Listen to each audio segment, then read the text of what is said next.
Ich habe mich ja bemüht, aber viel mehr ging auch nicht.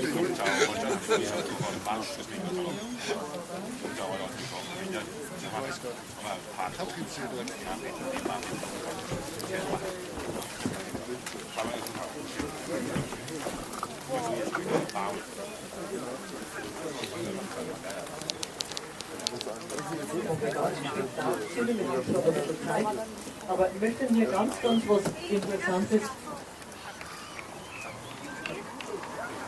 erzählen. Wenn Sie da runtergingen, schauen Sie geradeaus runter, da wo die Autos parken, der Flügel da, also der zweite neben dem Hauptgebäude, das ist ganz interessant, meine Damen und Herren, weil da sind die privaten Räume vom Chef des Hauses Wittelsbach.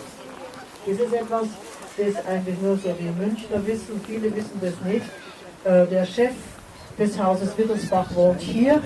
Das ist eine feste Regel schon seit dem Ende der Monarchie, seit 1918 gibt es diese Regel und der Chef wohnt immer hier. Und das ist momentan Herzog Franz von Bayern. Angesprochen wird er bitte mit königlicher Hoheit. Herzog Franz wohnt hier, von seinen Vorfahren gebaut. Listen, my English speaking guest, you know my German says smile.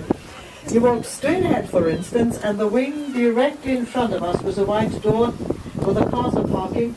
There are the private rooms of the head of the Bavarian dynasty, Duke Franz, you would say Francis, Duke Franz of Bavaria lives here. This is a fixed rule since 1918. The head of the dynasty always lives here. At the moment, His Royal Highness Duke Franz of Bavaria. Dann, wenn Sie mal darüber schauen, auf die rechte Seite, meine Damen und Herren, die gelbe Villa, wo die 3 weißen Fahnen hängen, da vor der Fassade, da können Sie das Porzellan kaufen.